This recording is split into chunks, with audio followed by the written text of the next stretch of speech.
महाराष्ट्र में लंबे इंतजार के बाद महायुति सरकार का गठन हो गया है। देवेंद्र फडणवीस मुख्यमंत्री भी बन गए और एकनाथ शिंदे और अजीत पवार को डिप्टी सीएम बनाया गया। अब विभागों के बंटवारे को लेकर मामला फंसा हुआ है। कहां मामला फंस गया है, ये आपको आगे वीडियो में बताएंगे। नमस्कार, आप देख रहे हैं 4 PM और मैं हूं आपके साथ में शोभित पाठक। 5 दिसंबर को फडणवीस सरकार का शपथ ग्रहण हुआ था। 6 दिन बाद भी महायुति के घटक दलों बीजेपी, शिवसेना, शिंदे गुट, एनसीपी, अजीत पवार गुट के बीच विभागों का बंटवारा नहीं हो पाया है। सूत्रों के मुताबिक शिंदे गुट ने गृह मंत्रालय और राजस्व मंत्रालय की डिमांड की है। बीजेपी ये दोनों मंत्रालय ही अपने पास रखना चाहती है। उधर अजीत पवार ने भी अपनी पसंदीदा मंत्रालयों की लिस्ट बीजेपी को सौंप दी है और ऐसे में बीजेपी लीडरशिप से चर्चा करने के लिए सीएम फडणवीस दिल्ली पहुंचे थे। बता दें कि एकनाथ शिंदे ने पिछले हफ्ते महाराष्ट्र के उप मुख्यमंत्री के रूप में शपथ ली, जिसके बाद करीब 2 हफ्तों से चल रहा सस्पेंस खत्म हो गया। शपथ ग्रहण से पहले ये सवाल पूछा जा रहा था कि क्या शिवसेना नेता सौहार्दपूर्ण ढंग से बीजेपी नेता देवेंद्र फडणवीस के लिए कुर्सी छोड़ेंगे। शिंदे ने मुख्यमंत्री की कुर्सी छोड़ दी और देवेंद्र फडणवीस सरकार में डिप्टी सीएम बनना चुन लिया। हालांकि एकनाथ शिंदे महायुति के लिए तनाव का एक नया दौर भी शुरू कर सकते हैं।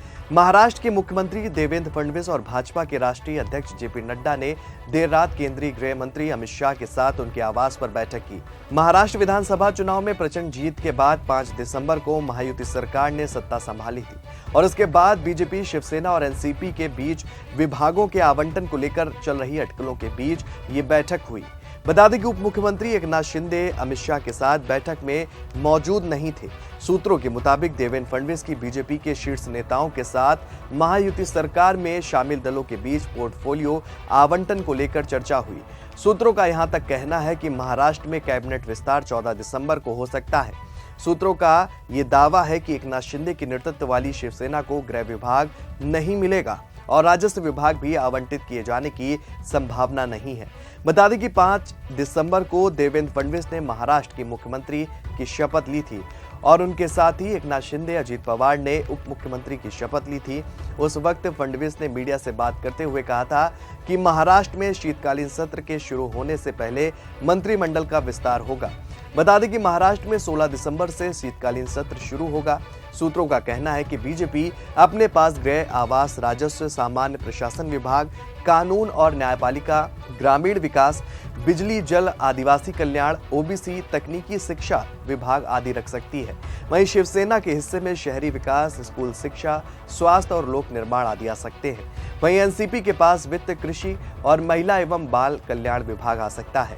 हालांकि सूत्र बताते हैं कि अभी कुछ अहम मंत्रालयों को लेकर पेच फंसा हुआ है। ये मंत्रालय हैं गृह, नगर विकास और राजस्व। एनसीपी अजीत पवार गुट की मांग वित्त और सिंचाई मंत्रालय की है। महायुति में इसे लेकर कोई भी विवाद नहीं है, जबकि शिवसेना गृह, नगर विकास और राजस्व मंत्रालय मांग रही है। बीजेपी ये मंत्रालय देने को राजी नहीं है। जानकारी तो यहां तक मिल रही है कि कैबिनेट विस्तार 14 दिसंबर तक होने की संभावना है। शिवसेना को गृह विभाग नहीं मिलेगा, शहरी विकास मंत्रालय मिल सकता है। राजस्व विभाग मिलने की भी संभावना बेहद कम है। भाजपा मुख्यमंत्री पद सहित 21 से 22 मंत्री पद अपने पास रखेगी। साथ ही 4 से 5 मंत्री पद खाली रखे जा सकते हैं। पोर्टफोलियो आवंटन पर बातचीत में देरी हो रही है क्योंकि इसमें 3 दल महायुति सहयोगी भाजपा, शिवसेना और रासपा शामिल हैं। महाराष्ट्र कैबिनेट में मुख्यमंत्री समेत अधिकतम 43 मंत्री हो सकते हैं। वहीं शिवसेना विधायक और प्रवक्ता संजय शिरसाट ने कहा था कि मुख्यमंत्री देवेंद्र फडणवीस ने स्पष्ट कर दिया है कि विभागों का आवंटन राज्य विधानसभा के शीतकालीन सत्र से पहले होगा, जो 16 दिसंबर से शुरू हो रहा है। और इससे पहले देवेंद्र फडणवीस ने अपनी दिल्ली दौरे के बारे में पूछे जाने पर मीडिया कर्मियों से कहा कि वो मुख्यमंत्री बनने के बाद बीजेपी के शीर्ष नेताओं से शिष्टाचार भेंट करने राजधानी जा रहे हैं। उन्होंने राष्ट्रपति द्रौपदी मुर्मू और उपराष्ट्रपति जगदीप धनखड़ से मुलाकात की। महाराष्ट्र में 20 नवंबर को हुए विधानसभा चुनाव में महायुति गठबंधन ने 288 विधानसभा सीटों में से 230 सीटें जीतकर प्रचंड बहुमत हासिल किया। देवेंद्र फडणवीस ने 5 दिसंबर को मुख्यमंत्री पद की शपथ ली। एकनाथ शिंदे और अजीत पवार ने उप मुख्यमंत्री पद की शपथ ली और इस बीच देवेंद्र फडणवीस ने रामेश्वर नाइक को मुख्यमंत्री राहत कोष का प्रमुख नियुक्त भी किया। नाइक ने पूर्व सीएम एकनाथ शिंदे के करीबी माने जाने वाले मंगेश चिवटे की जगह ली।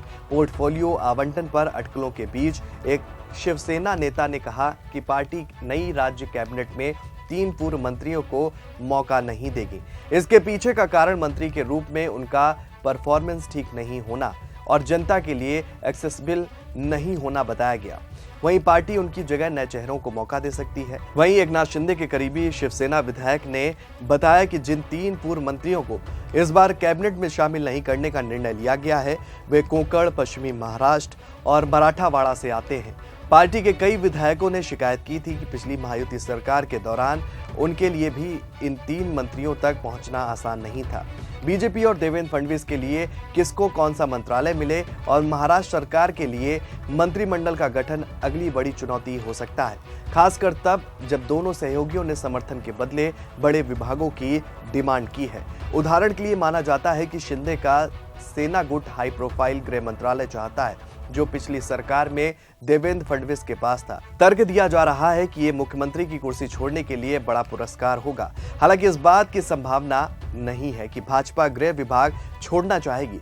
तर्क ये है कि पार्टी को लगता है कि उसके पास ऐसे कई उम्मीदवार हैं जो विभाग को प्रभावी ढंग से चला सकते हैं। साथ ही ये भी कहा जा रहा है कि अजीत पवार के नेतृत्व वाली एनसीपी भी बराबरी की हिस्सेदारी चाहती है, भले ही उसने कम सीटों पर जीत दर्ज की हो। लेकिन पार्टी ने अपने दावे को साबित करने के लिए बेहतर स्ट्राइक रेट यानी कि लड़ी गई और जीती गई सीटों के प्रतिशत की ओर इशारा किया है। विशेष रूप से एनसीपी चाहती है कि पिछली सरकार में जो वित्त विभाग उसके पास था उसे वापस किया जाए।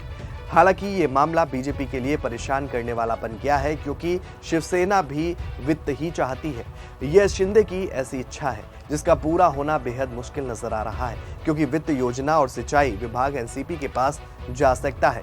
विभागों के आवंटन को लेकर पिछले महीने रूपरेखा बनी थी और इस समझौते के तहत बीजेपी को 22 सीटें, शिवसेना को करीब 12 सीटें और एनसीपी को करीब 9 मंत्री पद मिलेंगे। विभागों का बंटवारा 16 दिसंबर तक लागू करना होगा, क्योंकि उस वक्त नई विधानसभा की पहली बैठक होगी और इसका अर्थ है कि महायुति 2.0 सरकार के गठन के इस दूसरे अध्याय में अब वक्त बहुत कम बचा है।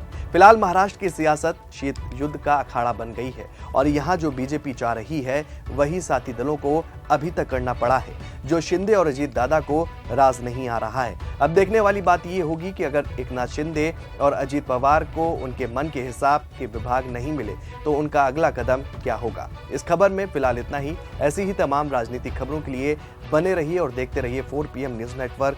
धन्यवाद।